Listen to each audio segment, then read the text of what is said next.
pertanian ya. Tadi kita sudah bahas beberapa pertemuan sebelumnya dari mulai lingkungan sampai strukturnya sampai sekarang adalah penanganan untuk limbah pertaniannya. Ya. Mungkin ada yang perlu didiskusikan dulu sebelum kita mulai. Kira-kira apa sih yang harusnya kita membahas juga tentang limbah pertanian? Karena Indonesia itu kan masyarakat sebagai petani, kemudian hasil dari pertanian itu kan menggunakan apa hubungan untuk orang tidak diterima dengan baik. Ya, benar sekali ya. Jadi sebenarnya kalau kita bahas banyak sekali limbah-limbah itu yang berasal dari proses pertanian, gitu ya. Jadi contohnya kalau ini contohnya ya, segini banyak sampah-sampah mulai dari proses limbah. Jadi kalau kita simpulkan limbah pertanian, maka limbah yang berasal dari kegiatan pertanian dalam arti luas, ya, arti luas. Kemudian selanjutnya, nah ini contoh-contoh limbahnya. Ada yang tahu ini apa? Masa jerami? Sekam. Kalau ini baru jerami ya.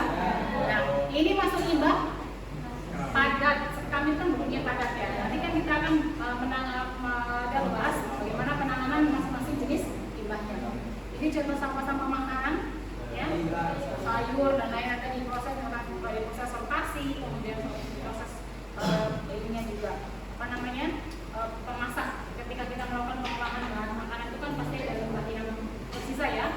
Ada yang potongannya apa ya, limbah dari sayur-sayuran ya, bisa kita buat ekoenzim. Pernah dengar ekoenzim ya? Jadi sama difermentasi tapi dia dalam bentuk cair menggunakan gula merah. Nah, nanti bisa dijadikan pupuk, bisa jadikan kalau difermentasi lebih lanjut baunya itu akan segar gitu ya. Tapi dia tidak bisa menggunakan buah busuk, buahnya itu masih setengah bagus gitu ya. Jadi buah-buah yang reject tadi kayak misalkan buah yang ada lalaknya, ada setengah busuk yang nggak laku itu bisa kita manfaatkan, atau kulit sayurnya, kulit buahnya nanti akan memberikan aroma seperti buah yang kita fermentasikan. Nah, itu bisa nanti digunakan sebagai ekoenzim. Ekoenzim itu banyak, bisa digunakan untuk cairan teh. Nah, itu kan beberapa pemanfaatan limbah pertanian. Dan sehingga di sini kita akan buat diskusi, ya. Diskusinya sebentar saja. Jadi silakan bentuk kelompoknya.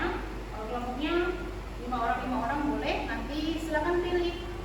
Ada limbah padat dan limbah cair. Saya tidak fokus ke limbah gas ya, limbah padat cair dulu. Nanti diskusikanlah, pilih salah satu jenis limbahnya, kemudian bagaimana manfaatkannya dan digunakan untuk apa, kemudian bagaimana cara penanganannya. Begitu. Nah, setelah itu nanti didiskusikan boleh dari mana saja sumbernya, boleh dari artikel ilmiah, dari berita, dari media sosial atau YouTube, pengalaman diri sendiri, kegiatan yang ada di lingkungan sekitar. Gitu ya. Nah, silakan didiskusikan 5 menit saja. Nanti silakan boleh buka internet, boleh lihat YouTube atau apapun. Silakan ambil satu topik. Nanti presentasi perwakilan satu sebentar saja menyampaikan, ya. Silakan untuk kelompok 4.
limbah Oke, pertanian. silakan.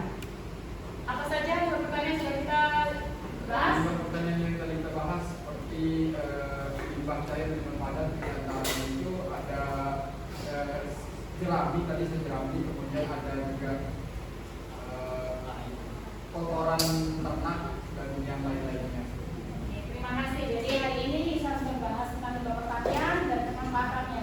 Seperti yang saya katakan teman kalian bahwa harapannya sebagai mahasiswa dan sebagai sivitas dari teknik pertanian ya, kan sebutnya sudah engineer ya, bisa memanfaatkan, mengaplikasikan